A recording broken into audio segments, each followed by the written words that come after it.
Hi everyone, welcome back to Gomathi Kitchen and Beyond. இன்றைக்கி ஒரு ஈஸியான சிம்பிளான லஞ்ச் ரெசிபி பார்க்கலாமா? ஆமாங்க, காலையில் பரபரப்பான நேரத்தில் ஈஸியாக பண்ணக்கூடிய முட்டை சாதம் எப்படி பண்ணலான்னு பார்க்கலாமா?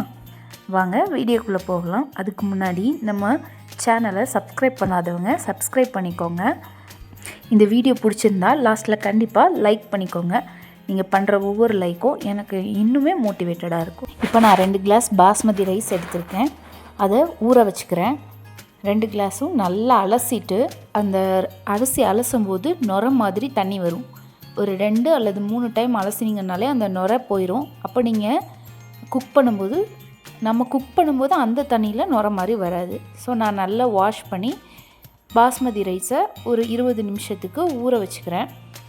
ஊற வச்சுட்டு அதே நேரத்தில் அடுப்பில் நான் இன்னொரு பாத்திரத்தில் ஒலை கொதிக்க வச்சிடுறேன்.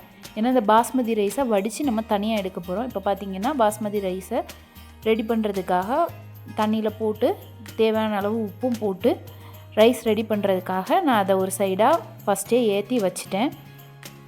இது நமக்கு ரெடியாகி நம்ம நல்லா உதிரியாக ஆறி எடுத்தால் தான் இந்த முட்டை சாதம் நம்ம ரெடி பண்ண முடியும் ஈஸியாக. இப்போ அதுக்காக முட்டை சாதத்துக்காக நான் தக்காளி, வெங்காயம், பச்சை மிளகா 3 எடுத்திருக்கேன். தக்காளி 2 தக்காளி, வெங்காயம் 2 வெங்காயம், பச்சை மிளகா காரத்துக்கு 1 தான் எடுத்திருக்கேன். அதுவும் நீல மிளகாங்கிறதுனால 1 போதும். சின்னதாக இருந்ததுன்னா 2 மிளகா எடுத்துக்கோங்க. இப்போ ஒரு பேனில் ஒரு 3 டேபிள் ஸ்பூன் ஆயில் ஆட் பண்ணியிருக்கேன். ஆட் பண்ணிவிட்டு நம்ம வெட்டி வச்சுருந்த ஆனியனை நல்லா வதக்கி எடுத்துக்கலாம். இப்போ பாருங்கள், 2 ஆனியன். நான் இந்த ரைஸ் பண்ணுறது வந்து 4 பேருக்கு பண்ணுறேன். ஸோ அதனால் 2 ஆனியன் எடுத்திருக்கேன். 2 ஆனியனையும் நல்லா வதக்கி எடுத்துக்கோங்க. இதில் கொஞ்சம் உப்பு வேணால் ஆட் பண்ணி வதக்கிக்கோங்க. இப்போ ஆனியன் நல்லா வதங்கட்டும். வதங்கினதுக்கு அப்புறம் நம்ம தக்காளி ஆட் பண்ணி வதக்கி எடுத்துக்கலாம். இது ரொம்ப சிம்பிளான ரெசிபி தாங்க. நீங்கள் ஃபஸ்ட்டே நம்ம ரைஸ் மட்டும் ரெடி பண்ணி வடித்து வச்சிட்டிங்கன்னா, வடித்து ஆற வச்சுருங்க. ஆற வச்சாதான் நல்லா உதிரியாக வரும். இந்த மசாலா மட்டும் ரெடி பண்ணிங்கன்னா போட்டு 2ஐயும் மிக்ஸ் பண்ணி பிள்ளைங்களுக்கு லஞ்ச் பாக்ஸ் வந்து நீங்கள் ஈஸியாக கொடுத்து விட்டுறலாம். இப்போ பாருங்கள், அந்த பச்சை மிளகா கட் பண்ணி வச்சுருந்த பச்சை மிளகாவையும் நான் ஆனியனோடு போட்டு நான் நல்லா வதக்கி எடுத்துக்கிறேன். இப்போ அது கொஞ்சம் நேரம் வதங்கட்டும். இந்த ஆனியன் வதங்கினதுக்கு அப்புறம் நம்ம வந்து தக்காளி ஆட் பண்ணிக்கலாம்.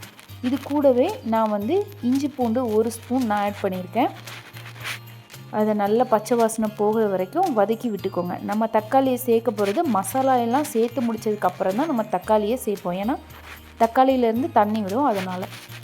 ஸோ இதுக்கு நான் வந்து 1.5 ஸ்பூன் வத்தல் தூள் போட்டிருக்கேன். நல்லா உரைக்கும், அதனால் ஒரு 1.5 ஸ்பூன் போட்டிருக்கேன். அப்புறம் கொஞ்சமாக மஞ்சள் தூள், 1 ஸ்பூன் கரம் மசாலா, 1/2 ஸ்பூன் மல்லித்தூள், 1/2 ஸ்பூன் ஜீரகத்தூள். இவ்வளோ தான் நம்ம தூள் ஆட் பண்ணியிருக்கோம். இப்போ பாருங்கள், நல்லா அதை ஃபுல்லாக அந்த வெங்காயத்தோடு வதக்கி விட்டுக்கலாம்.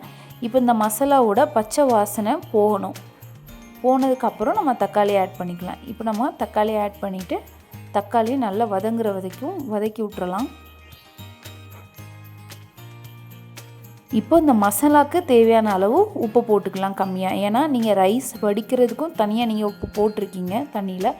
அதனால் மசாலாவுக்கு தேவையான அளவு மட்டும் ஆட் பண்ணுங்கள். ரொம்ப ஆட் பண்ணிட்டீங்கன்னா ரொம்ப உப்பாயிரும்.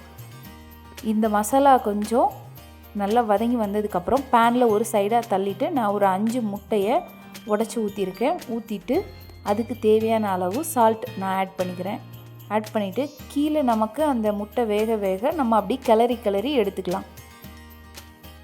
நான் பட்டர் கார்லிக் எக் ஒன்று நான் ரெடி பண்ணியிருந்தேன். அப்போ நான் இது தான் சொல்லியிருந்தேன், கீழே ஒரு லேயர் வந்ததுக்கப்புறம் மெதுவாக அதை எடுத்து விடுங்க. அப்போ மேலே இருக்கிற அந்த வேகாத முட்டை கீழே போய் வெந்து அடுத்த லேயர் ரெடி ஆகும். அந்த மாதிரி நீங்கள் தள்ளி விட்டு எடுத்திங்கன்னா முட்டை வந்து ரொம்ப மசியாமல் அழகாக நல்லா பீஸாக நமக்கு கிடைக்கும்.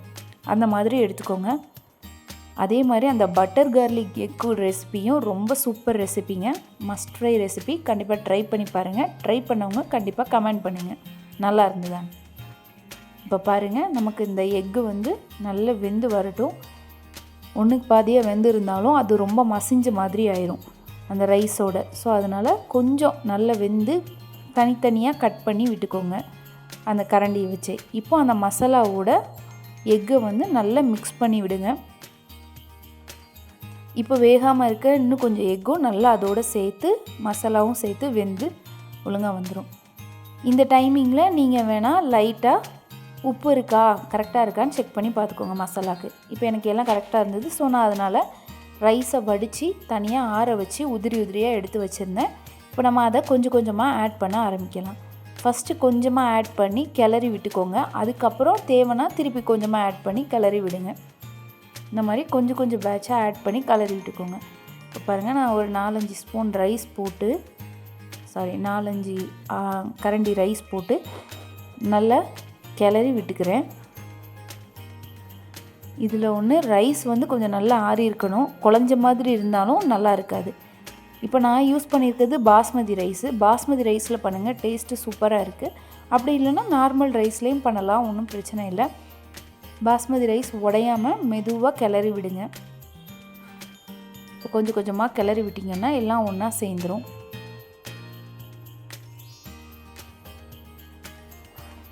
பார்த்திங்கன்னா நமக்கு ஒரு சூப்பரான ரைஸ் ரெடி ஆயிடுச்சுங்க. ஸ்கூல் டைமிங்கில் பிள்ளைங்களுக்கு ஈஸியாக செஞ்சு அனுப்பிடலாங்க. ரொம்ப ஈஸியான ரெசிபி. கண்டிப்பாக ட்ரை பண்ணுங்கள். நம்ம சேனலை சப்ஸ்கிரைப் பண்ணிக்கோங்க.